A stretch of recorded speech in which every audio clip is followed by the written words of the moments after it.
I'm Tristan Black Ingersoll, and this is Black Cats Run. On today's episode, Seeing is Believing, what I want to talk about and explore with you is this concept that I'm calling the Aerobic Calculator.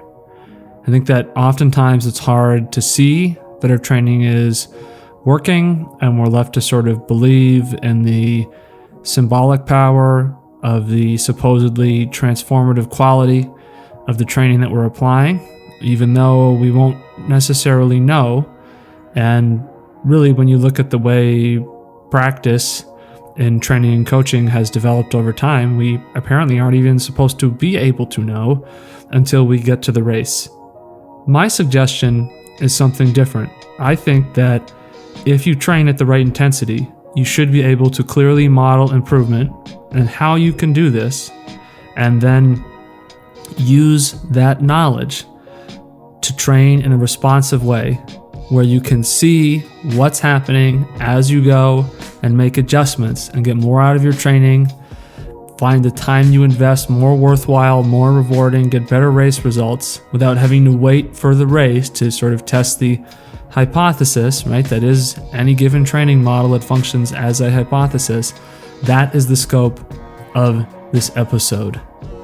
So today's episode, Seeing is Believing. How can we learn to perceive the development in our training, and how and what approaches to intensity are going to make that possible?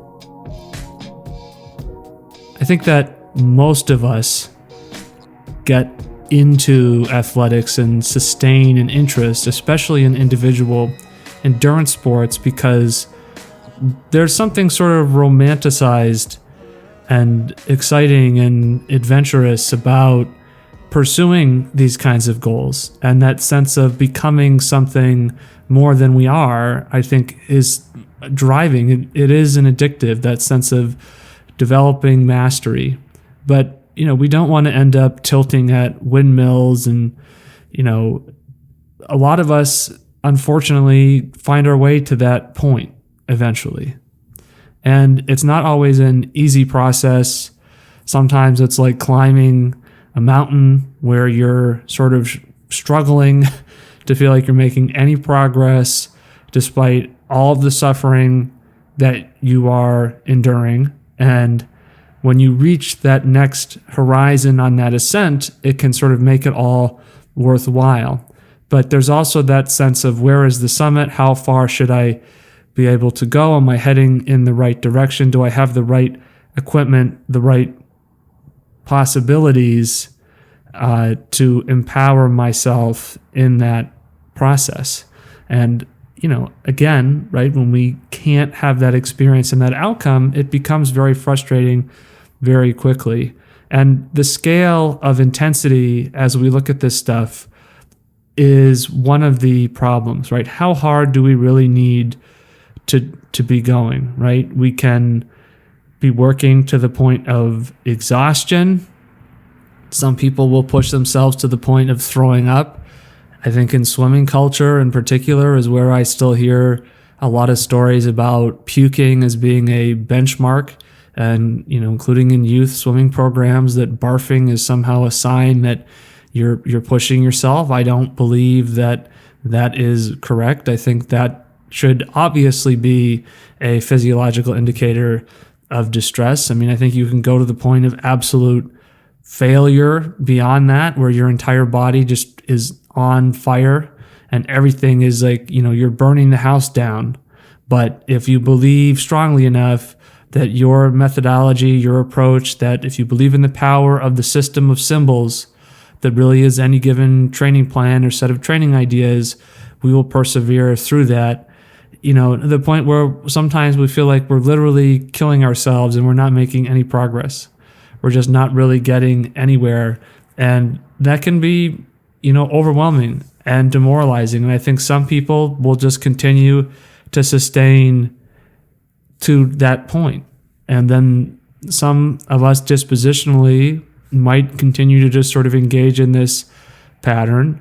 And I think other people get burnt out, and athletic culture sort of encourages us to perceive that experience of burnout and loss of interest as some sort of sign of personal failure, some sort of evidence of an inability to have what it takes. And, I think the internet and social media has really helped to show the extent to which people do regard athletics as this process by which we overcome absolute impossibility through a sheer act of will, and the extent to which we're teaching and reinforcing that notion, and probably maybe extending that and popularizing that more than we should. But if we think about how hard we train, I think these sort of ideas of heroic endeavor and sort of epic showdown with the given workout or the training session, I think is moving ourselves in the wrong direction, even if it is been well established as kind of the traditional approach to this sort of stuff. So I think if we look at this in a simpler, more essential sort of way, what is the basic concept of the scale of exertion? Well, I think at the predominant starting point is endurance, right? Increasing your ability to tolerate some minimum level of work, the ability to cover a given amount of distance, the ability to maintain a pattern of movement, be that Nordic skiing, swimming, cycling, running, race walking. I mean, the list of endurance sports is quite long. And all of these, have this characteristic in common, right? How long can I maintain this unique pattern of physicality, physical movement that is this sport? And then the next layer to this, of course, becomes speed, right? And that we progress then to the ability of, well, how fast can I get over these distances? And I think this simple logic of it's endurance, but ultimately you're trying to perform faster leads to this training model of an endurance speed paradigm. And, that becomes sort of the arrow of progress over time, when the drill bit by which we sort of engage and move deeper into that possibility, right? This is how we're continuing to climb and make the ascent up that metaphorical mountain. But, the other things that's true here is when we look at this sort of structure of endurance and speed, I think we also find that a gross minority of the population is the sort of demographic, the ruling class of this paradigm. They're sort of king of the hill. And I think, and this is a subjective evaluation on my part, it could be true, it might not be true, but it seems like it's maybe at best 10% of the population seems to really thrive when the training paradigms that are, popular and accepted practice today are applied.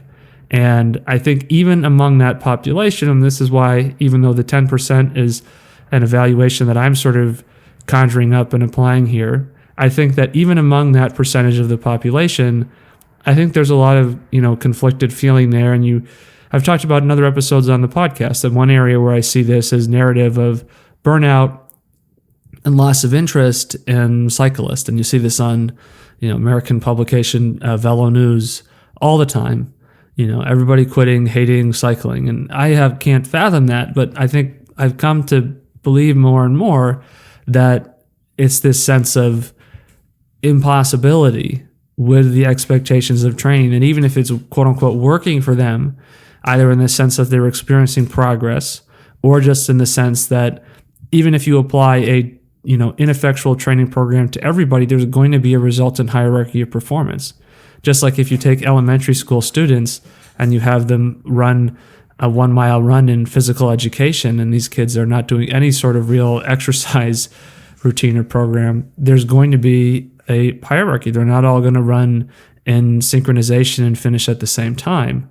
And, for 90% of us, though, I think that it's more pronounced because we're not really climbing into that point of ascendancy. And I think an interesting parallel that sort of is informing my 10%, 90% is, I think in the United States every year, it's about 250,000 public school students will run cross country every fall. And of that group, maybe about 7% of them will go on and try to keep running for 4 more years in college. And obviously there's other factors at play, but I think that even among that population, that 7%, I think there's a strong sense of frustration and sense of like, I'm not attaining what I feel like I should be able to do, but is it sort of an expression or an articulation of, ego almost to see this to be the case? But these people at the top, that sort of becomes the group that we really stare at and focus on and obsess over. And, culturally, we've labeled these people as, the elite. And, how they get to the point of being elite, what are their practices, what are their methods, I think, is complicated. And I think the perception, again, is that, they're either driving themselves to exhaustion, they're puking, they're immolating themselves. And, you'll see now, thanks to YouTube and stuff, in some instances, people just, basically, going out there and, in the metaphor of the endurance sports vernacular, just dying, out there in these sessions. And it really creates the notion that it's the capacity to not just like resist, the intense nature of exercise, but to like internally generate that kind of intensity. And I think for some people, the sense is like, well, I can't even train that hard in the first place. And, those narratives of exertion are really popular and really compelling. And, I certainly feel that this has been largely true of my experience with trying to do this stuff for, most of I started doing, I would say when I was 10. And when I was 10 years old is when I joined a swim team. And, from that point to now, so it's been about 24 years, I've been continuously engaged in this stuff, and to different extents and different disciplines. And, I would say overall, I've been, largely disappointed. I think, I've enjoyed the activities enough to not give up and want to stop doing them. But from a performance perspective, I've been largely disappointed. And, there have been a lot of years, since I left doing interscholastic athletics, where you have a competition schedule and you basically have to do it, that, I've really had no interest in competing because I've, been disillusioned with the experience. And so, one of those problems is when you have an alienation of labor, which you can experience alienation of labor within the context of your own training. When you're putting in a lot of work and you're not seeing any results develop from that, that can be very difficult. That can be very frustrating. And so one of the exercises I did the other day, thought exercise, is I was looking at some data and from some adjustments I had made to my running, going back to the beginning of July. And I've shared this on other episodes, and I've posted some of this data on our Instagram page at Black Cats Run. You're welcome to check that out if you would like to. But one of the findings I had is I went back in, I think it was October 5th. I had agreed to do the Marine Corps marathon, per the request of a friend of mine who was from the area. And, I was sort of ambiguous about it. I figured, why not? I don't identify as a marathoner per se, but I do identify as an endurance athlete. And my feeling is if it's an endurance event, I basically can do it. And maybe I'm not going to always do it up to my level of proficiency, but I've kind of changed my mindset a little bit to, if I always have this idea of I can't race unless I've figured it out and I'm in awesome fitness, the reality is life is just going to keep passing you by and you're going to never go out and do that. So I've sort of tried to, work with a more open mind about, what I'm going to go out and do races and events if I feel like doing it, and I'm not really going to worry about what my level of performance is. And that doesn't mean I'm not going to try to prepare, but if I'm like, well, I haven't executed the perfect imaginary marathon block, then I'm not going to do it. And so this is some data that stretches over a 278-day period from October 5th, which is like a month out from the Marine Corps Marathon, all the way through to the end of June of this year. So October 5th of 22 to the end of June of 23. And these are all of the workouts that I did through that time. Each of these points is a workout, and it's the average speed for the workout. And this is what I accomplished. And when I worked through this process, what did we see? Right? Well, when we look at the data, that I actually experienced generally a trend towards regression. And, to the extent that there's really much of a trend at all, like there really isn't even a trend. And now the whole point, and that doesn't, invalidate the fact there's a regression. The whole point of training is to progress. And to the extent that there's a clear trend, it's a trend of getting slower. And you can see how widely dispersed, the data points are. And, by the standard of this graph, I more or less regressed from working out at 6:55 to 7-minute pace to, being able to work out at 7:15 pace. And I would also point out that another concept of this is, in theory, if I wanted to go out and do all of these as hard as I could, I would do that. But this represented me trying to back off and adjust my intensity. Because I think a lot of us take a look at lactate threshold stuff and we say, okay, the key thing here is to go a little bit easier. And so this is me trying to go easier and trying to follow more of that, lactate threshold trend. And I would say that, if you've listened to other episodes on the pod, you would already know this. So bear with me as I repeat this, but I would say I'm basically a reformed or recovered kind of, when you want to kind of call it FTP or 60-minute, power person. Whereas I used to subscribe to that as an interpretation of aerobic capacity and aerobic fitness. And I've now really recognized that this is not the case. And, what I want to be showing you here today is that, this is not really a valid approach, training at this higher level intensity. And I believe that the issue is that we need to pull back more. And I want to show you how by training slower than I literally ever have in running, going back to when I was in 8th grade, when I was 13 years old, and I first started running competitively, I have never trained this slow, ever. And I'm not talking about the 278-day graph. I'm talking about what I have done since July over the last 9 or so weeks. And, I think for me, a lot of times the mindset was the more that I go out and crush myself, the better that I'm going to be. And I've, tried to think more dynamically now about what the scale of exertion is, and that what's the true scale of exertion? How hard is it really supposed to be? Well, I think the range, if we're being objective, has to be somewhere between lying down and just sort of talking or thinking about training and hoping that the idea of free associating about the possibility of training will make us better, to absolutely destroying ourselves as much as possible to the nth degree.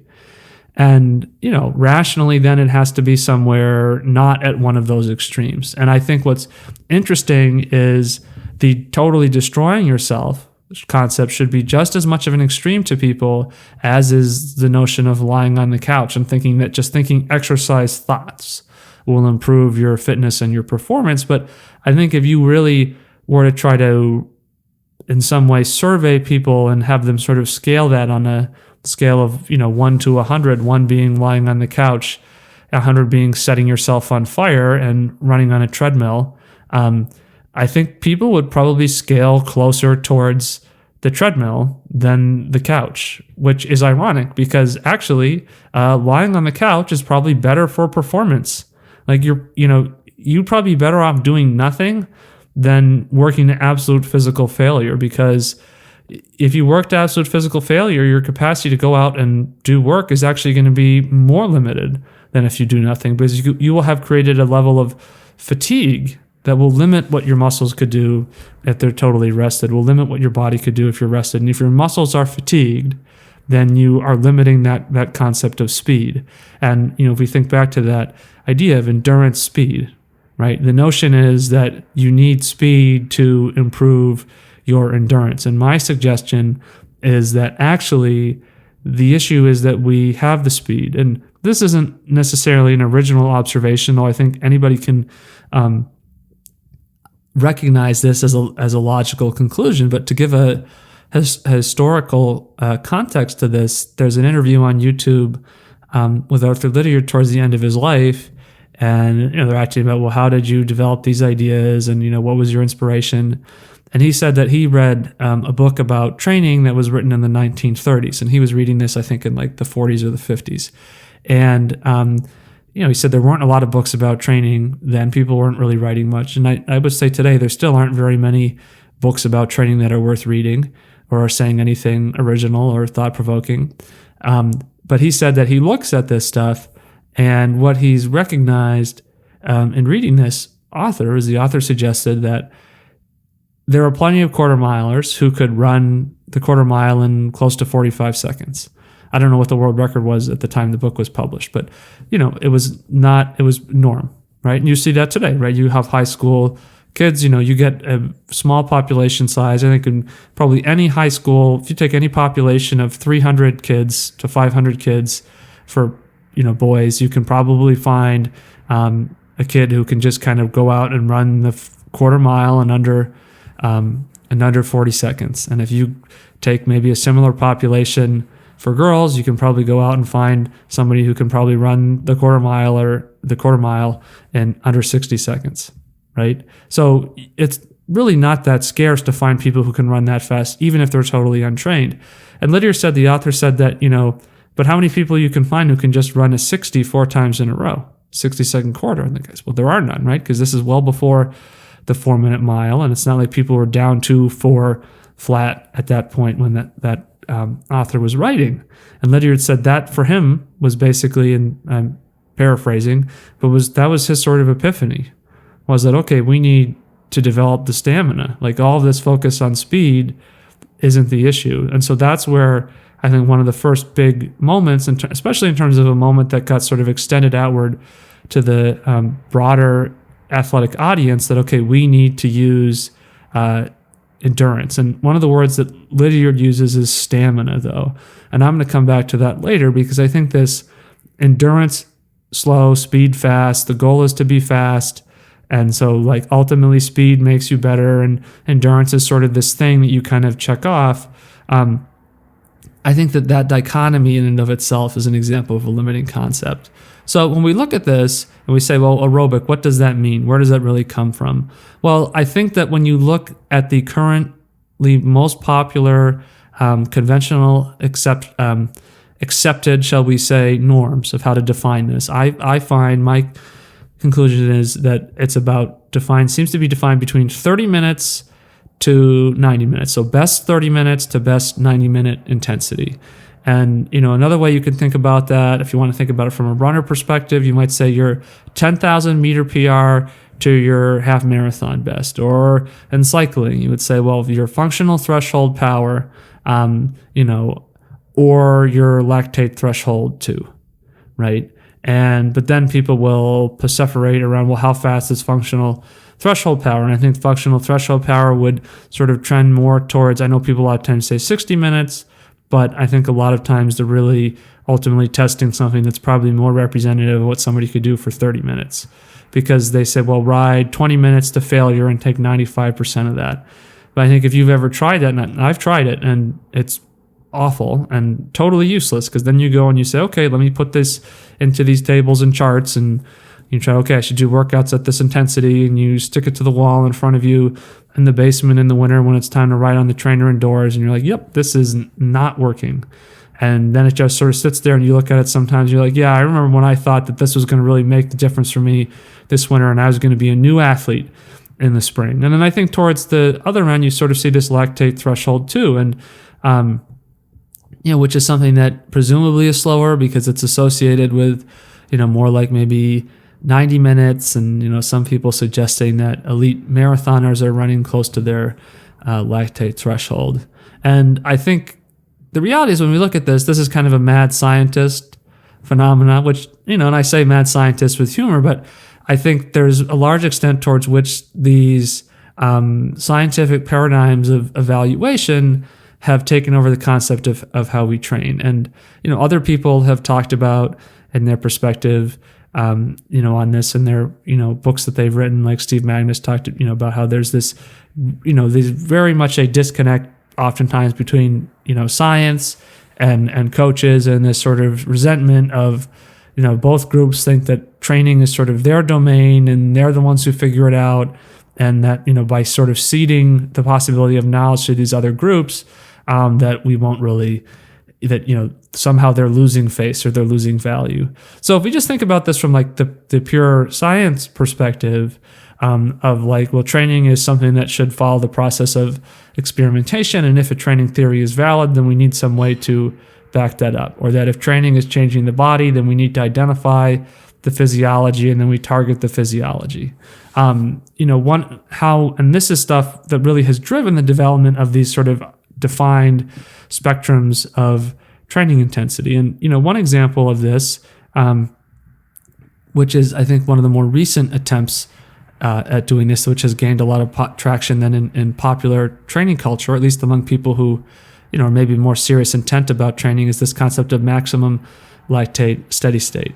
And if you're familiar with this, you may have seen a graph that looks something like this, where there's 4 lines and, the sort of bottom 3 lines, the lactate initially goes up and then it's sort of level for the duration. And then there's a 4th line where the lactate makes its initial jump and then it just sort of continues to go up across. And then the conclusion is, well, that line, the highest line where it stayed steady the whole way, that is the maximum lactate steady state. And I think the extent to which that's true is somewhat limiting, because when you look at that other line of, well, hey, what's really going on here? I think that and by the other line, right, because now we're talking about 4 lines, right, so we need to keep track of this. So let's just focus on the top 2 lines. The highest intensity at which the lactate is steady, and then this next step at which the lactate wasn't steady, but it accumulated across the duration of the test. So I think if you're going to use the word steady and you're going to use lactate, then it is correct to say that that 3rd line, or the highest line at which the lactate is even, you would have to say that's steady lactate. That's technically correct. But is that really something that we can derive a training intensity from? Because, I think that obviously, if we're going to run shorter durations of harder efforts, then, there's going to be metabolic stability, which is what's sort of signified to us by that even line, okay? And if though you've done this stuff and you've worked out at this high intensity, which is ultimately what maximum lactate steady state does, is it points to something, around 10K intensity or whatever. And, because one argument is, well, the reason why the lactate is accumulating throughout the thing is because that's an absolute, all-out effort, right? And then the question would be, what's happening to velocity? Is velocity actually declining? Because if velocity is declining in that final test, right, then that's unsustainable. But if somebody's velocity is stable, but the lactate is, continuing, well, then that suggests that they're not actually at their maximum state and that lactate has nothing to do with it. But whatever, we're sort of getting, outside of the significance, because neither of those intensities are valid values to be using, because I don't think they reflect what we're looking for. And if you don't believe that, think about your experiences working out, like this. If you're really trying to apply this scientific approach where you're, and it's not bad to apply a scientific approach, but if you're doing it without clear understanding, as is the case with anything you try to do, the less you understand what you're trying to do, the less effective it's going to be. You find that it's kind of like running with a bag on your head. And very much literally true is that you're reaching exhaustion, your breathing is an absolute mess, your body is murdering itself, it feels like, from the inside out, and maximum lactate steady state is just one example. And as I've tried to emphasize before, we try to look at this stuff on this podcast from a critical perspective, but in the manner that a historian would, of like looking at almost, in a sense, I guess, the historiographic approach to the development of ideas about training. What consensus have formed over time and how have these allowed us to sort of distill out certain understandings. And I think for most of us, we don't sit down and look at this stuff on that kind of a scale. But if we do, I think we start to realize why it is that we actually have the paper bag on our head, because as is the nature of a historical perspective, you're trying to ask questions about development, influence, and bias, shaping ideology over time. And training is ultimately symbolic ideology. And it's a human, which is no surprise because training is a human behavior, and all human behavior is ultimately, ideologically driven, through some sort of system of, meaning, whether that's substantive or not. Those meanings oftentimes are reduced to symbolic significance. So if we look at, and let's think about this on a timeline, what are some of the benchmarks in the development of these ideas about lactate threshold? So, I think there's probably got to be other research out there, but I think these are some of the major benchmarks. And I think, and this is from an article written by Inigo San Millan, What is Lactate? And a lactate threshold, that was published in November of last year. And I think that, he's done enough research in the area that I feel confident that, he is familiar with some of the significant benchmarks. And if he's pointing them out, they're probably worth thinking about. But if we just sort of think of these chronologically, in 1930, a thing called the Owl's Point is when one of the first instances of using lactate and looking at the increase in lactate as identifying some sort of a critical metabolic point. Then in 1964, this point is first labeled as anaerobic threshold. And the belief is because this is a tipping point where we go from having reached the limit of supply of O2 and of oxygen, and now we have to become anaerobic. In 1976, this is when anaerobic threshold is first defined as 4 millimoles. So it seems that in the 1970s is when we're starting to get these specific millimole values. But we're also seeing in 1979, the onset of blood lactate accumulation is defined as the point of +1 millimole in lactate concentration. So, and I've talked about in other episodes that your lactate will go along and it will be steady, and then it will, at some point, as you increase intensity, start to increase. And usually what people see is it goes up by 1. I think it can also go up by a little more, but generally the pattern is that if it goes up by 1 and then the intensity goes up again, it will not come back down. In 1981, you have onset of blood lactate accumulation, and you might see this in the literature or, referenced in general use as OBLA. So now we see this defined as 4 millimoles of blood lactate. So again, that 4 number. And if you've listened to content on this, you see a lot of people confidently just regurgitate these numbers, and I think that's because the historical perspective is not usually considered to be a necessary intellectual skill in thinking about training and coaching and endurance sports, and how we should approach those in terms of our best practice. In 1981, we also see maximum steady state as a term is defined as 2 millimoles. So now I think we're starting to see this idea that there's clear conflict, right? Now, I would look at this conflict and I would say the conflict is really about what lactate threshold is, okay? Not that the conflict is about,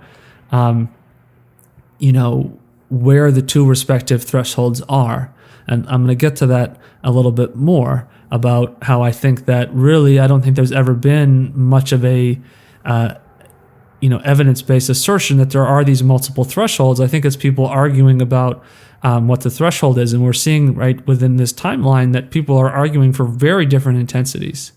And if you've done any training where you've used the lactate threshold, you probably know that 4 millimole is, pretty difficult. And, imagine trying to follow a training schedule over the long term, over, like with my example of 278 days when, I'm seeing a decay. And if you're listening to this just on the podcast and you want to take a look at this, but you don't have time to check out the video on YouTube, you can go to our Instagram, and I posted this there as well.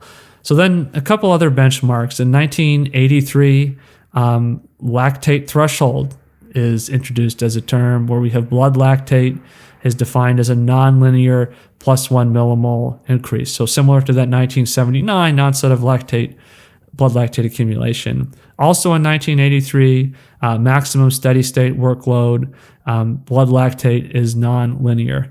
And in 2003, sorry, we didn't finish that thought. And hold on. In 1983, maximum steady state workload, blood lactate is defined as 3 millimole. When you get to 3 millimole, if it's been a nonlinear increase, that's what we're looking at there. But again, I think the nonlinear thing is maybe sort of ambiguous, right? And I could be confusing that with other stuff, right? Because this stuff becomes so interchangeable about the language here. And some people might be steady at that, and that's where you could be steady at 3 millimole in that MLSS protocol. But if you're looking at it in terms of what's the point of like, and that's where onset of blood lactate accumulation, that should be defined as the point at which lactate like starts to increase. And I don't really see how people would get to 4 and not already have hit that, right? But you can see this, just thinking about these instances, right? We start to become very confused. And then 2003, that's when we have the maximum lactate steady state come in. And we just talked about that, right? This idea of, well, what's the maximum millimole at which it can stay steady for a constant rate of work over a given interval of time? So how about some real world data? I think in the last episode, I talked about Stephen Levitt and Freakonomics and how, an economics perspective on this stuff is to say, well, we have all of this data from what people are actually doing, actually experiencing. Let's take a look at that. Now, I don't have access to everybody's in the world training data, but we go back to my example, right, of, my regression essentially. And, this is a scattered range of, 640s to 740s, and is generally trending towards slower. And might be a period, like there's a period in the middle there where I have maybe a half a dozen sessions where I'm, getting down 655, 640s, and then it just goes back up. And, I think that we could argue, well, for me as an athlete, maybe I just suck lemons and I'm not really, making the effort and I'm not staying mentally tough. But I think training is behavioral. And, if we're not able to engage with it, then is it really effective? And I would suggest the answer is no, because what we're experiencing is something that's, sort of more sophisticated. And even in this data, when the training is more frequent, right, or the density seems to be greater, it doesn't really break the trend, right? You might have a small period and where you're just sort of hovering. And the other thing too is those periods are just sort of, it's like in contrast to this other data. It's like, well, it was progressing there. Was it? Or was I just sort of forcing my way, down to these paces out of a sense of, well, maybe if I start running 650 pace, then this will feel easier, but eventually you just find that you get completely crushed by this, right? And that's why I say this intensity, these high intensity definitions of lactate threshold are sisyphistic. And as a consequence, you'll see things like, Lionel Sanders and Sam Long being like, forget lactate. Lactate's totally useless. You can't use it. It's not reliable for anything, blah, blah, blah. And, I don't obviously communicate with people in that space of athletic training. But I think that it's certainly the case that essentially that we see that probably the abandonment is due to the fact that they're experiencing something, like the trend that I'm describing, right? Is you're trying to apply this supposed intensity and you're not really experiencing the progression. Now, I don't know if they're putting this data down in a spreadsheet so they can try to model it visually. I think as an athlete who does this stuff, you are engaged with it. So you can really just kind of tell if it doesn't seem to be working. And, when you're at a level of professionalism and you really need to progress, I think you're actually maybe more likely to say we need to abandon this. So lactate threshold, though, I think has to be then a point at which if you train below that intensity, you're seeing a very different result than if you train above that intensity. Okay, and here's an example of that. For 9 weeks this summer, in the beginning of July, I had actually pulled a muscle in my chest and shoulder, and I was concerned, can I even run fast enough to be training effectively? And so I went to the track and I did a lactate test. I jogged for 10 minutes. I ran what I thought was a like steady but regular running effort, not a workout effort, for 10 minutes. And then I did 10 minutes of what I thought threshold was. And after the 10 minutes I thought was threshold, which was maybe 6:47 pace or so, I think, but actually, or 6:57, whatever, right? The point is nothing mind-boggling. You know, I would say by my standards, my socially constructed standards of what training is, very conservative. And I did that, and it was like, wow, I'm at 5.2 millimoles. What the absolute hell is going on? And, you know, but I was like, oh my goodness, I really do not know how hard I should be training. And I was like, well, you know, it is also really uncomfortable to run that fast because my diaphragm has to expand so much that this pulled muscle is making this absolutely miserable. So I was like, you know what? I had already reached this, you know, perspective that, well, you know, lactate threshold is really the point at which the last sort of intensity you can reach before you start to see an accumulation of lactate. But I just hadn't applied that to my running in terms of testing it, because I just figured, well, I've been a runner for a long time. I'm not stupid. I know how that feels. And I guess I am pretty stupid because, you know, I was training at a lactate intensity that was over. And that effort that I did on that track, you know, that was what I was doing for all of those sessions, you know, and I'd love to know what kind of lactate I was doing, you know, in college and in instances when I feel like I've been training harder, because to me that felt like that was under control. And so this 9 weeks period, what I basically saw is I saw a progression from, you know, maybe 8:24, 8:20 pace down to now 7:15 to 7:05 pace. And that's the velocity. And when you look at it in terms of watts from a stride pod, you see an even stronger, more evident trend. But, you know, this progression is very linear, where when you see, you know, with this sort of things being bad for that long 278-day period, you're really just recognizing like these are all over the place. But here that it's also a very controlled trend. And again, you check this out on the Instagram or the YouTube video if you want to see this, for those of you listening on the podcast. And it occurs to me, right, as I looked at this data after this 9 weeks, that this is what's supposed to be happening.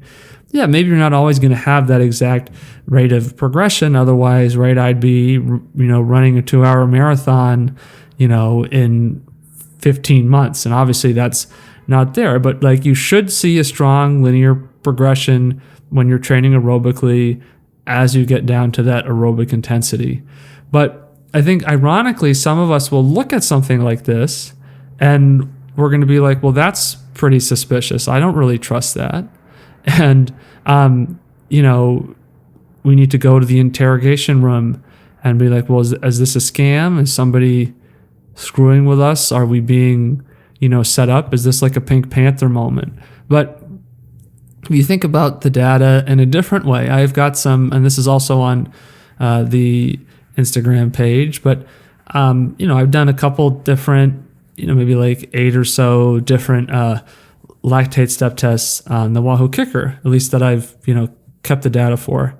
And I looked at those millimoles and, you know, what's that progression look like? And I talked about this in, you know, other episodes too. But if you look at it from the perspective of these sort of normal definitions for this like lower threshold and this higher threshold, is recommending that I train at these wattages that are much, much greater than what I really should be doing. And that's the kind of approach that led to this sort of scattered, regressive training, right? Where I was going out and I was working hard. It doesn't look like I'm working hard because the paces don't meet the standard of cool workout paces, but I was actually generating a lot of lactate. And the actual intensity that I should be training at, what I've adjusted to, is well below that. You know, so in some scales, you know, I should have been working out at maybe, 220 to 280 watts could have been a lactate threshold zone. But according to the conventional paradigm, I should have been working out at 320 watts for LT1, and then I should have been working out 350 watts for LT2. And, every time I would be like, okay, I need to actually, train seriously, it would fail. And for me, having been, as is the case for, I think, many of us, we can't always be at our, absolute fittest. And when I spent about 7 years coaching extracurriculars, at the school where I teach, that sort of led to a big general decline in my fitness. And so there's been, a process of trying to, get back to that. And, it's, in a general sense, I'm stronger and fitter, and I've had some good, efforts. I've done 350 watts in a time trial for, 75 minutes, and I've been happy with that, but it hasn't been consistent. And it's like, I kind of get to a certain point and I'm just kind of stuck there. And so for me, this last 9 weeks, this progression is like a big shift. It's a big change in experience. So this brings up to the concept of, well, let's talk about the difference between the standard threshold versus what I'm arguing is the correct threshold. And if you look, training zones, how should I be training intensity, I think you can find as many as 8 different training zones. And, a lot, you can put these on a graph with, level of work on one axis and exertion, energy demand on the other axis. And then you can throw in a VT2, an LT2, and a VT1 and an LT1 on there. And I think you end up with these zones that are, you have, if you look at all 8, when I sort of look around and I said as to how many different zones can I combine together, I end up with an 8-zone model, which is active recovery, aerobic capacity, and then you get to LT1, at least according to the model, tempo, sweet spot, and then you oftentimes see threshold defined as this, over-under zone, where threshold is this exact point that's right in the middle, and then you're over LT2, but you're somehow still within threshold, and then you get into VO2 max, and then you get into anaerobic, and you get into neuromuscular. And when you look at these graphs, these graphics or graphs of these kinds of intensities, it's very compelling because it's usually very neat and it sort of looks well considered, and it's colorful and whatever. But I think this is a bunch of BS. Okay, this is my conclusion, and I say this as somebody whom, when I coached cross country, and we had 2017, we had the best performing cross country team in the history of the sport in the state, and that's just what happened. So I say this as somebody who had that experience, and I was, working with those athletes on the 7-zone model. So that would have been active recovery, aerobic capacity, tempo, threshold, VO2 max, anaerobic. But the reality is that I wasn't probably actually doing that. I was using those distinctions of zones to try to communicate with the athletes about, well, these are the different levels of exertion. But really, what I primarily tried to do was I tried to do easy aerobic training. I tried to do, aerobic steady training. And then when we did faster running, I always tried to keep the reps really short, and, usually less than 45 seconds, because my feeling at the time, and I would still think that there's probably some general merit to this, but my philosophy at the time was, okay, if it's longer than 45 seconds, the legs are going to start to get tired. And so in the reality, I thought I was using this model, and the other thing too is we weren't using heart rate monitors, and we weren't using lactate testing. So it was all subjective. So, it was using the language of the zones to say, you know what, how you can feel this effort and it gets harder, right? Trying to talk to the kids and figure out how hard are they working. And, we weren't maybe actually applying that model. I think that's one of the other things that's tricky, with the, top triathletes who are, jumping off the idea of using lactate almost as soon as they jump on it, because they're like, nope, I'm not seeing the performance jump. I know what I can do. I know what I've done in the past. This isn't adding any value. I'm going back to what I think works. because, right, I'm trying to pursue this professional career in this domain. So if we start to strip this stuff down, well, how can we peel this back to something simpler? Well, I think the first thing that we can do is we can get rid of neuromuscular. And so then we can also get rid of sweet spot. And then we kind of have this 5-zone model, right? And this is also very common, I think, active recovery, aerobic capacity, and then there's this tempo zone in between VT1 and LT2, and then there's threshold, VO2 max, and anaerobic. And I think we can pull that back further. I misspoke. That would be a 6-zone model. The 5-zone model would just say active recovery, aerobic, and then threshold 1, and then tempo, and then you get to lactate threshold 2, and then you're in threshold, and you're in, and then you go up to VO2 max. Okay, and then I think a simpler model, which is what you see with polarized training, is this concept of 3 zones, where you have zone 1, zone 2, zone 3, and that's where you have the 80-20, right? Where you're saying you're spending 80% of your training is in zone 1, and then 15% of your training is zone 2 and zone 3, and then 5% is zone 2, and then people say 80-20 because it's 80% is really easy and 20% is really hard, and so everybody's like, okay, I need to go really hard 20% of the time. And that's just not correct. I mean, that 80-20 conclusion is really based on behavior.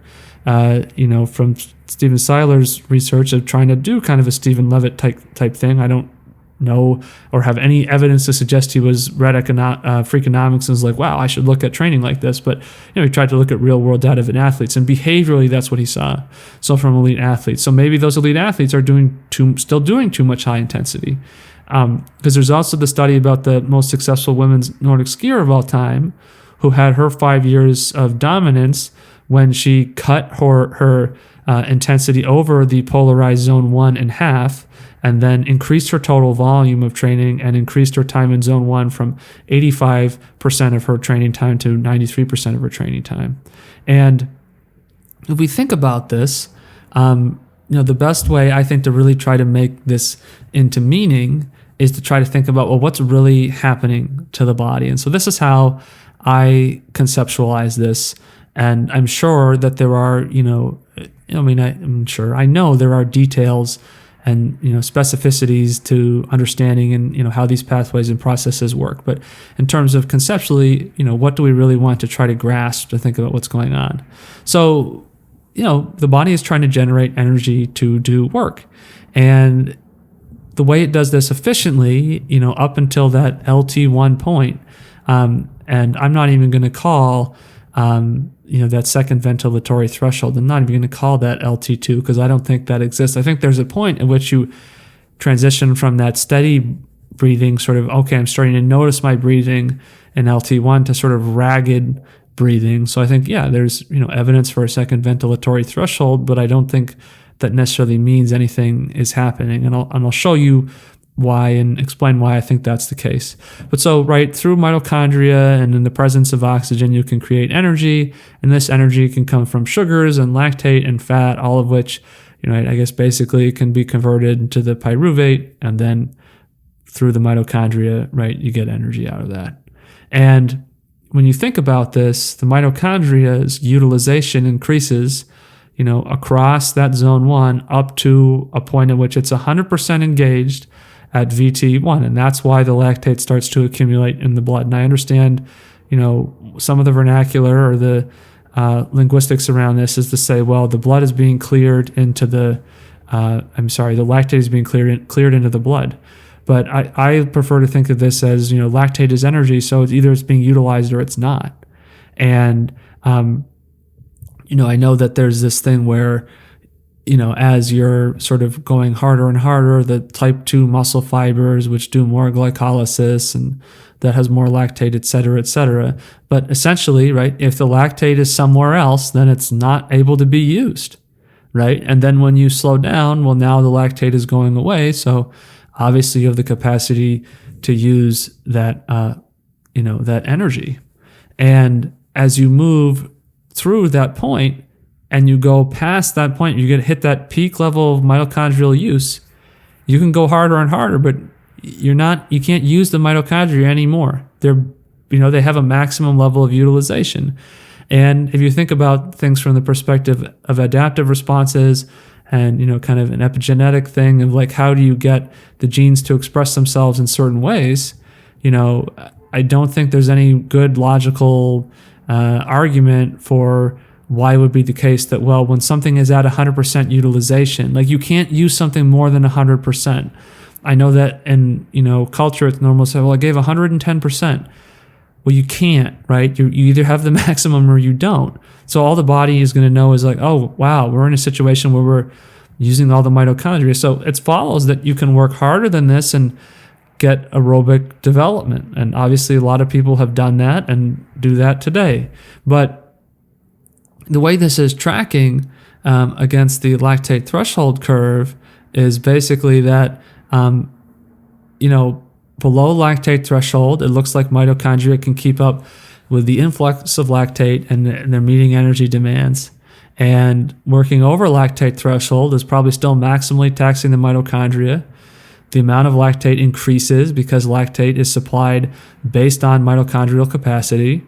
But like training over lactate threshold only creates good training because it's also maxing out the mitochondria. It's not doing more beneficial. It's not doing anything that you didn't already do when you hit that threshold that people call LT1, and I'm suggesting is the threshold. And once you've peaked aerobically in training intensity or training work that you're doing, there's no point in going harder. What you want to do is accumulate more work at that state because that's how you're going to increase the stimulus and the response, right? And we know that's true because people who train more and in general practice more tend to do much better. And so when we think about this concept of these three zones of polarized training, which is sort of considered to be this radically simple concept of how to train and whatnot, it's oftentimes suggested that, the lactate is steady in zone 1, it increases maybe arithmetically through zone 2, and then it starts increasing even more in zone 3. And I have a great graph of a lactate test I did with my brother against my lactate, where he is dead level at 0.7 millimole up until 320 watts, and then it shifts and it just goes up at a continuing rate all the way up until he stopped at like 8 millimoles or whatever. And I think that that's just evidence of the fact that this idea that there's this nuance to these lines is different. It's more of a curve. And I think if we look at the nature of the curve, it's exponential.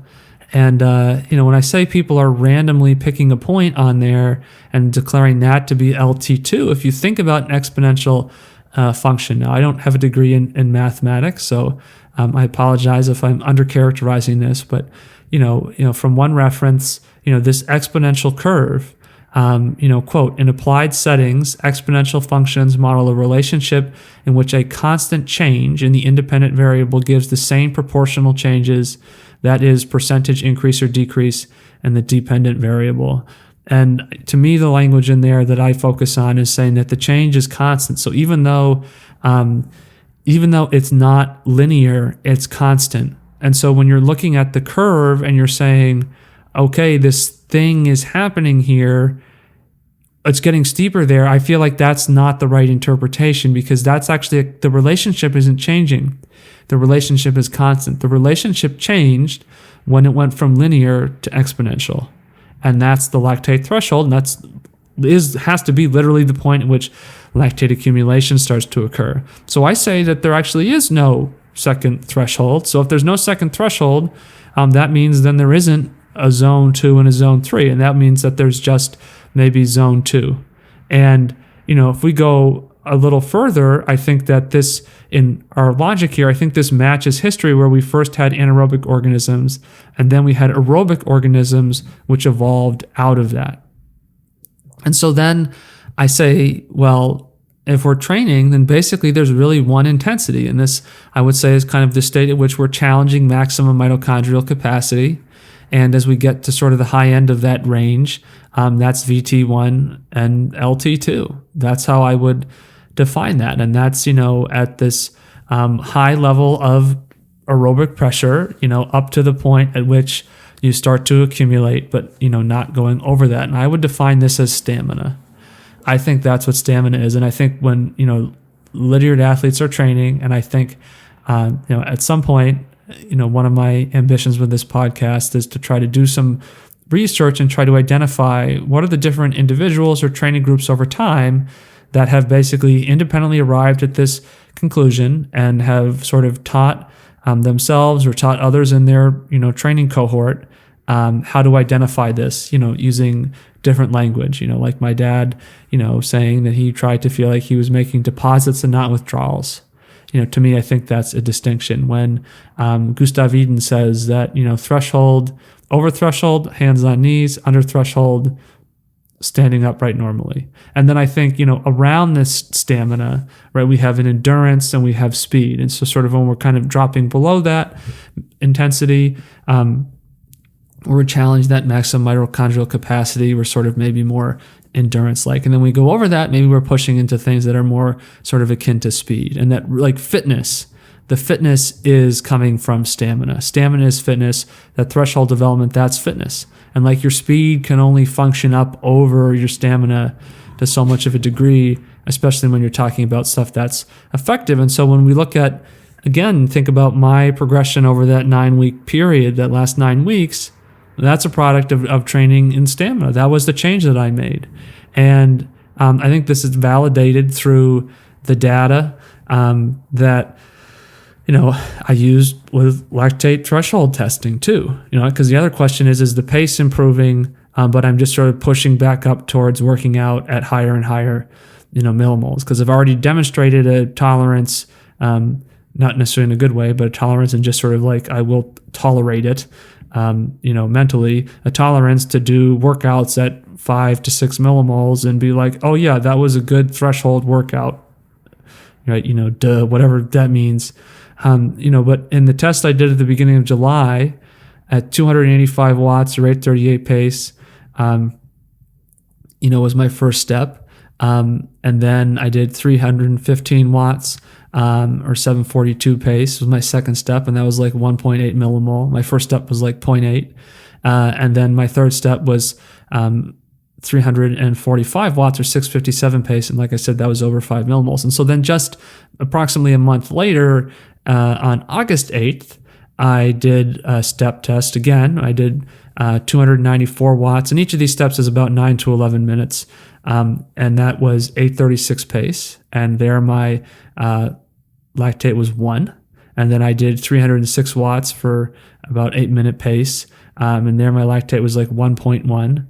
And then I did 333 watts or 728 pace, and there my lactate was like 1.8. And then I did about 367 watts, and there my 644 pace, and there my lactate was 4.2, I think. And what's really meaningful about that is that's a significant change because, whereas before I couldn't even get up, I wasn't even getting up to 600 600 watts, excuse me. Too many numbers, right? Getting up to 644, I capped out at 657. So at 657 pace, right, was 345 watts. And so we can compare. We can say, well, that was 5.2. And then if we look at what was the lactate at this point in the test, well, now it was like 3.5 or closer to 3, right? So that's a significant change. And that's what we want to see. We want to see less lactate at different intensities because, yeah, you're going to race over lactate threshold, right? But the point is, how do you train to bring that down so that when you go to race and you're working over lactate threshold, you have success with that? Because, my data is showing that, training at those higher intensities isn't doing diddly squat. And, when you compare these together and you look at these two graphs side by side, it's a noticeable shift in the curve. And I haven't retested. I did a gravel race last weekend when it would have been the 8th or the 9th of September, but I'm going to try to, I'm obviously not going to do a lactate test after doing a race when my legs are totally trashed. So when we compare these trends, we're looking at a totally different process of training and then a process of response, and looking at a progression over 60 days. I mean, the fact that you're progressing at all when the original exemplar is a non-progression. But I think there are people who do get a progression going for themselves training at these higher intensities.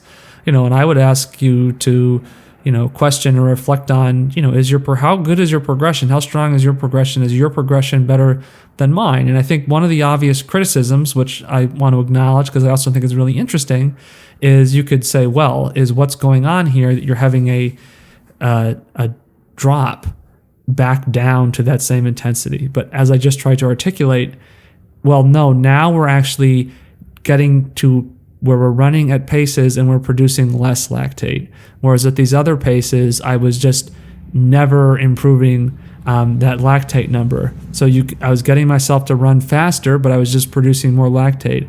So here I backed off, I started slower, and then I've worked back down, and by training at the lactate, limits. And there have been certainly runs where I've gone out and I've run, harder, but I've always been, by mistake. I'm always trying to find that intensity. That's the right balance. And there was an instance where I did 6 by 2,000 meters at about average 7:07 pace on the road, and the last 3 reps were at 650 watts.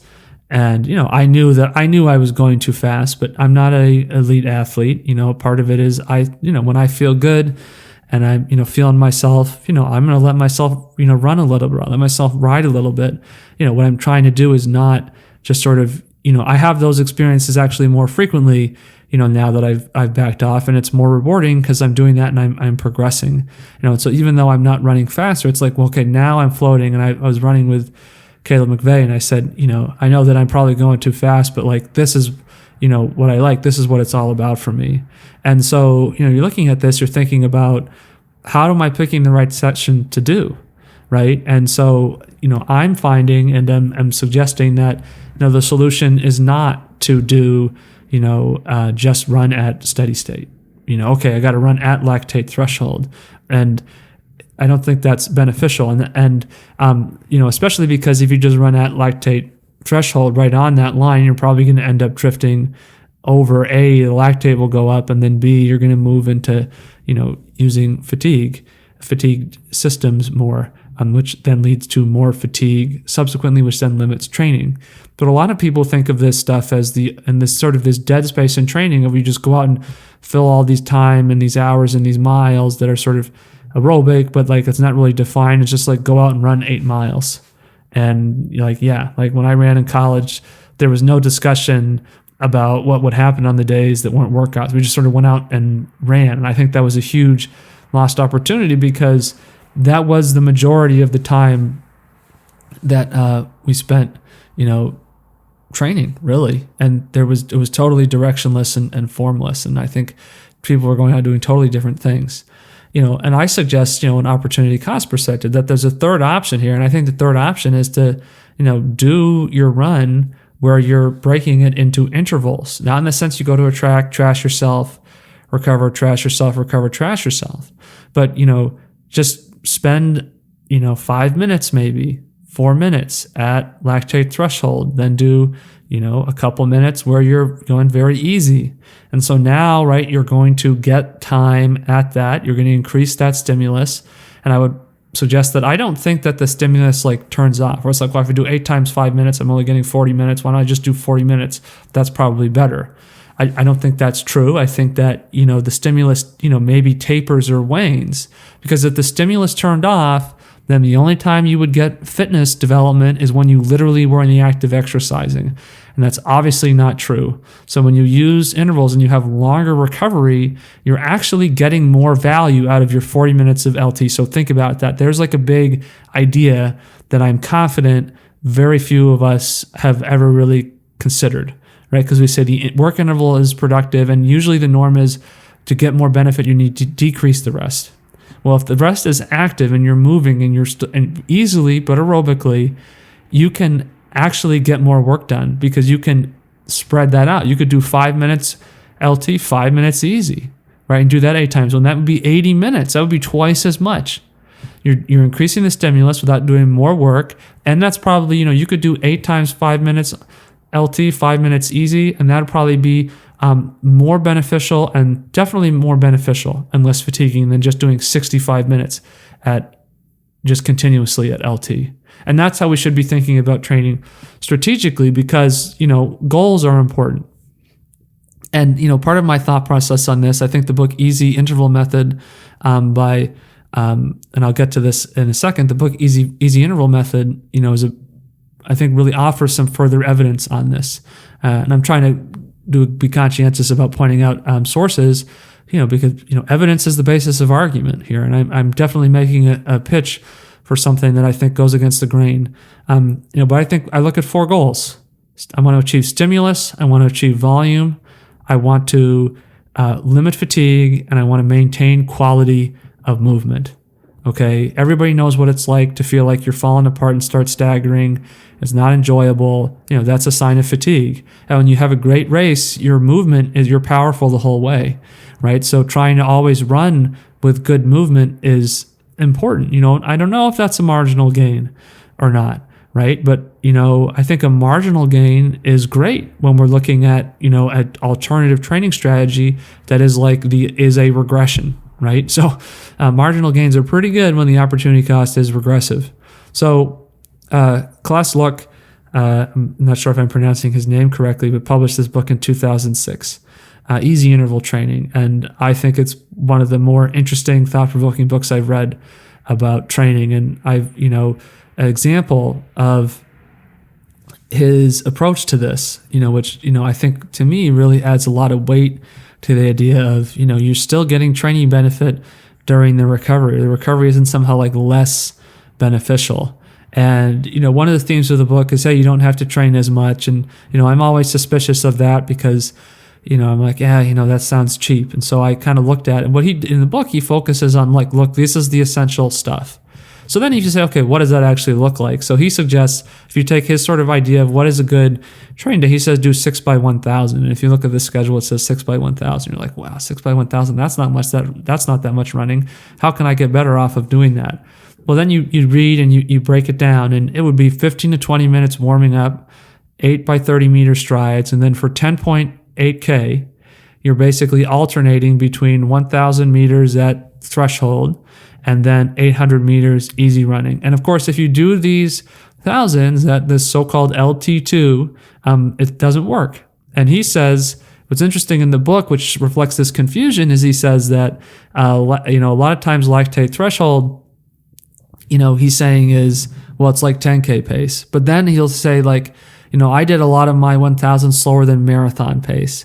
So I think, and to me, well, that's what's important. Not this hey, put this is the physiological information to put in here, kind of we're holding you at gunpoint.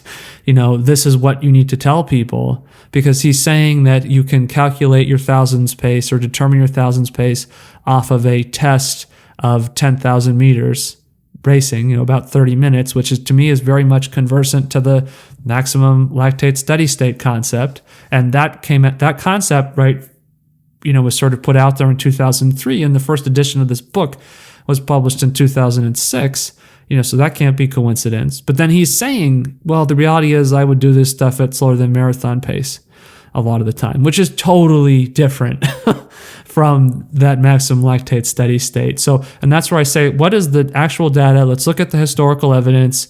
What are the actual practices? But let's look at not just take those practices and interpret them against a physiological curve, but say, how do they actually describe what they're doing, and what parts of their training were actually effective versus what are the stuff they did just because they felt that they had to. And so after that 10.8 kilometers, 3 by 100 meter strides, 15 to 20 minutes cooling down. So that's 83 to 93 minutes, not counting the strides. So how does that compare to our goals? Well, the stimulus targets stamina for about an hour. The stimulus doesn't turn off during the recovery jogs, right? So you're getting that continuous stimulus. If you're a stronger runner, that's going to be an 11 to 14 mile training session. That's a big, substantial run. That's on, pace for a 70 mile to 95 mile week or whatever. You've got recovery intervals in there, which are going to limit your fatigue accumulation. So that makes training more sustainable. And, I think that interval format versus steady state format also ensures quality of movement. I mean, most of the interval training I did, especially as a younger athlete, and what, you learn from that is like, actually that's when you have the worst movement because you're totally failed. And, I think that's something Lydiard talks about in his books too, is that, apart from the fact that they couldn't control form, they couldn't peak on the day, they couldn't be ready. He said they couldn't plan training because you would just feel so inconsistent from day to day. And that when they pulled back and started training aerobically, then they could actually have a training strategy because they knew every day they'd be able to show up and do this. And so then example of some of the workouts that, I've done, and, one of the things that I'm, now as I'm saying, Looney Tunes is thinking more and more about, increasing my recovery time. But to be honest, the part of it for me is, I'm doing a lot of my training around my work schedule. During the work year, I'm trying to run as a teacher, trying to run at 5:30 in the morning. And, you got a limited amount of time. And I don't, I want to, do exercise that I find enjoyable and productive within that time. But I've, also now incorporating, slower stuff, and I'm interested to see how that affects my my progression trend. So 3 examples, would be 12 by 800, 100-meter jog, 5 to 6 by 2,000 meter with a 145 jog, 16 by 600 with 30-second jog. Those are primarily what I rotated through in doing this. And I think, again, the goals, all of those intervals are targeting that stamina or LT intensity. So stimulus targets stamina for about an hour, doesn't turn off during the recovery jogs. Remember this. Okay, so it's okay to take, longer recovery. I think if you're pulling down a little bit below LT, then you can take the shorter jogs. And I think sometimes you do the shorter jogs if you want more of a kind of an endurance challenge to your stamina work. And if you have longer jogs, I think you can go about a little bit quicker while still staying in under lactate threshold because you're not accumulating because the reps are short enough. Volume for me is, 8 miles for a stronger runner. Maybe you get up to 11 miles. Recovery is limiting the fatigue accumulation, and quality of movement is still there. And when you look at this in terms of power using StridePod, you see an even stronger trend of improvement over that 9 weeks. I've, improved from working out at about 300 to 309 watts to now I'm just going out there and I'm just sort of drifting at 345 watts. And like I said, it's been a month since my last test, so I need to verify that, the data, but I think, it's holding with the trend. And, you can see this data on Instagram. I know I keep repeating that, but I want people listening on the podcast to know it's there if they want the visual. And then even my recovery watts I thought was interesting because I also took a look at this data, and the watts I run in the recovery has also gone up. So I think that's reflecting, that overall relationship. And if you say, well, what can you control for? So if you look at heart rate scaled, from my resting heart rate, which, maybe is like 40, 42, something like that, up to max running heart rate, I'll ever get up to is 212. There's been a slight trend in increase in heart rate. And that could be from a couple different things. I don't think that using heart rate as a laser precision training thing is useful. I think that people lean into heart rate way too much. And maybe a part of that is the maximum aerobic function method from Phil Maffetone and, going back to like Mark Allen and, the heart rate monitor. And maybe there's some history of popularization of that, especially in triathlon training. Whereas runners, I think are more sort of ambiguous about it. And cyclists are, more inclined to look at the power meter. But like, the heart rate, like whatever, like there's so many things that like your heart rate will go up as a result of so many different factors that I just don't think you can really rely on it. And my hypothesis here is that, a lot of the training sessions in the last couple of weeks, the weather's been a lot worse. There was a period in this data where my heart rate was like started being, under 150 and, it started workouts.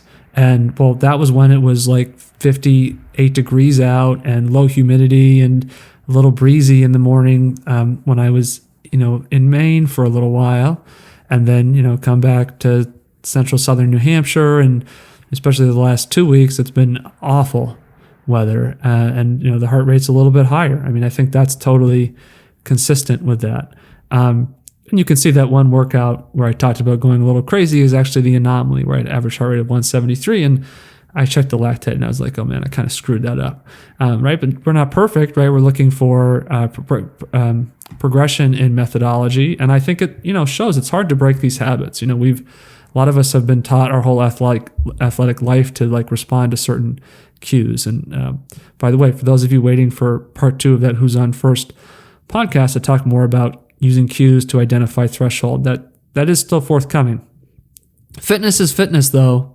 Okay, these workout models, I know I'm using running as a reference point because that's where my data is for this stuff.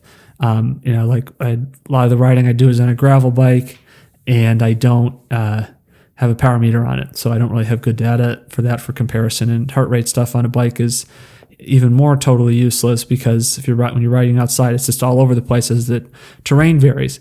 But these workout models, you could apply these to any endurance sport, and especially if you focus on the principle. I think a lot of people say, well, is this the magic workout? Is that the magic workout?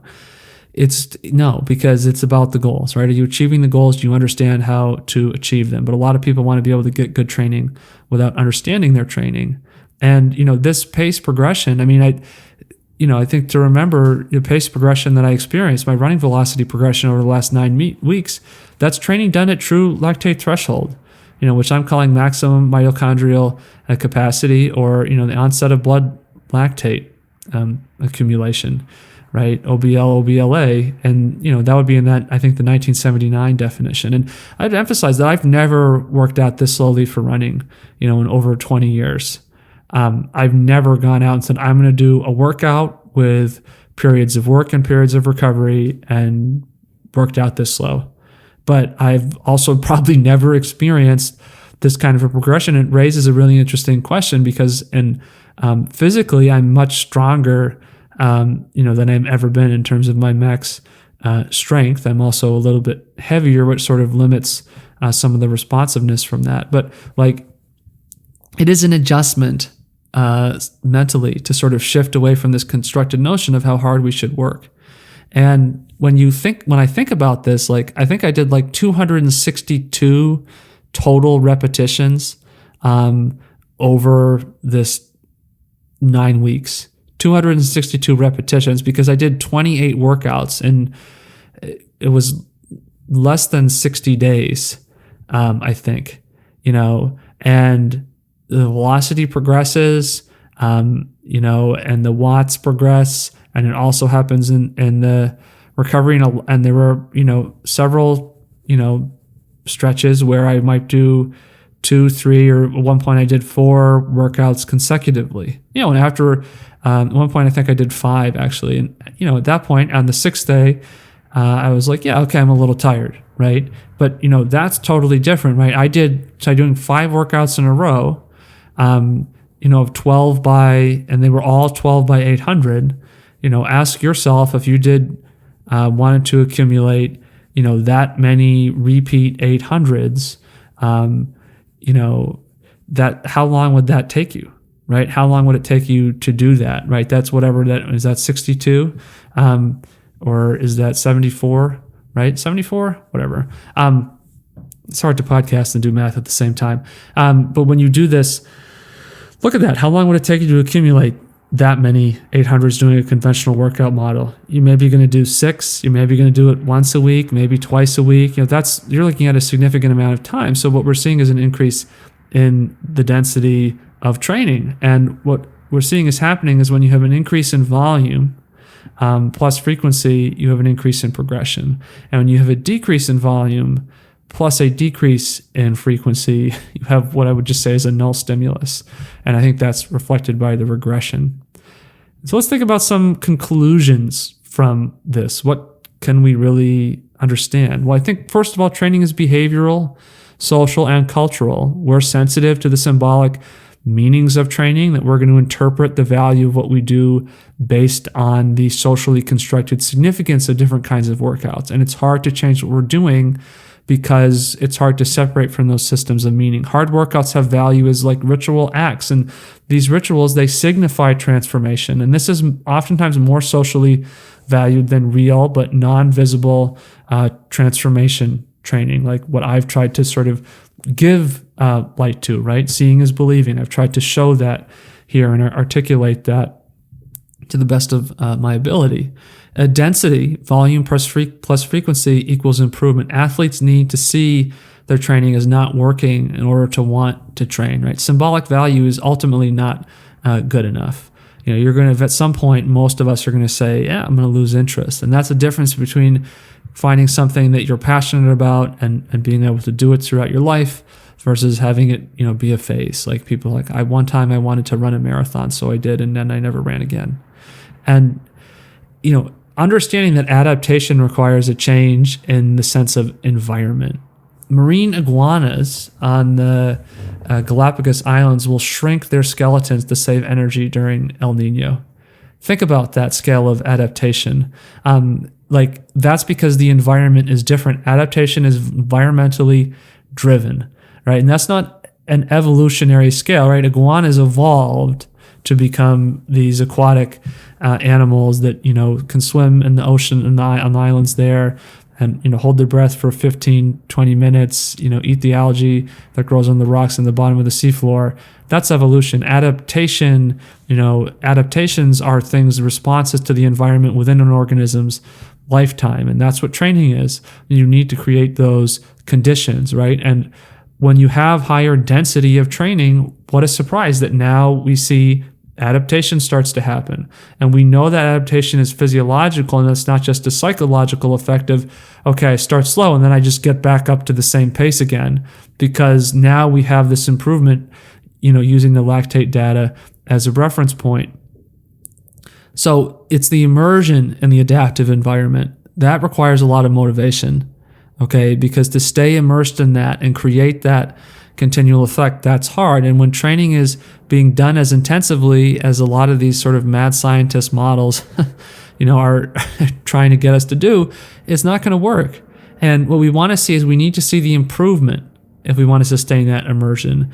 And when we look at this from the perspective of the aerobic calculator, which is what I have shown, like the one calculator over that longer period, shows no progress. And so what a surprise that it gets boring and uninteresting. Nothing is happening. But when you can have controlled progression, well, now it's interesting, right? And when you can see that occurring, that's going to be engaging. And so if you build that model for yourself, put that in a spreadsheet, so that you can convert it into a graph and you can track that trend, now you have something that you're going to want to engage with.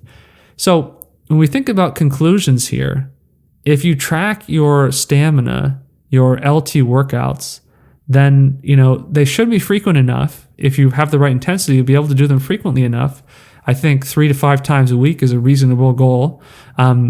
You'll start to see a trend in 3 to 4 weeks. And then you use this data to be responsive. Okay, so now you can actually train responsibly. And, with athletes I coach, this is really what, I want to work towards, is that the highest level of coaching is to be able to not give people the schedule and be like, how'd the workout go? It was a tough one. Oh, good. You stuck through it. Great. Well, you got another workout later. Or, yep, here's the schedule. It's to be able to take the data and say, okay, I see what's happening. Now I can use this information to, figure out what intensity is right. Let's make the changes. Let's make the adjustment. And it's empowering because the coach and the athlete can both look at the data and recognize the trend. And then, the athlete can talk about what they're feeling, and then the coach uses their knowledge to help, interpret and guide, the direction on that. And then you're collaborating, and collaboration is always more fun than autocracy. So my guideline would be, if the trend is not showing improvement, A, increase frequency of training, B, increase volume per session of training, C, increase recovery between intervals in training. If the trend is not showing improvement, but you're experiencing fatigue, well, then decrease density of training, check that your lactate levels are appropriate in your workouts, and then also check that you've correctly identified the value at which lactate accumulates. A lot of people overestimate that. so testing that and finding that out correctly, ascertaining what that is really important, because that's how you're going to periodically check. And then if you do that, you should see, that progression change should occur, and again, my 9 weeks is the example of that. And one thing to be leery of, and I think this is also where the Aerobic Calculator will tell you this is happening. So if you have a progression, so if my velocity just plateaus, so that would be the possibility that at some point I start cascading. And I'm just kind of coining this term here today, but I think cascading happens as a result of feeling good. And when we feeling good, training causes us to then want to drift back into higher and non-productive intensities again. Well, the calculator will show you that plateau, and it might take a little while, right, to see that happen. But you'll realize that your velocity isn't progressing, but I feel like you're working harder. And then if you go to the lactate again and you say, oh yeah, I'm going over. I overestimated my progress here. And I think this is where learning to feel the threshold is so important. And that's why I've talked about on some other episodes and going to continue exploring that on other episodes. We have to learn the lactate intensity, and then we're periodically verifying with the lactate test. And if you train for feel and you control using the lactate test, the power will rise naturally as your fitness improves. That's just going to be what happens. And using a Aerobic Calculator to monitor for progression, right? If you're willing to do this, it's very simple, and it's fun. Frankly, when things are going well, it's fun to look at yourself improving and follow that. And it increases, I think, motivation, because it's like, oh, I can't wait to get another data point. I want to do another one of these so I can get another data point. Whereas people dreading and like, how can I force myself through the next training session? And I think this is better than waiting for the next training result. But ultimately, all training has to be done one day at a time. Thanks for listening. Thanks for checking out today's episode.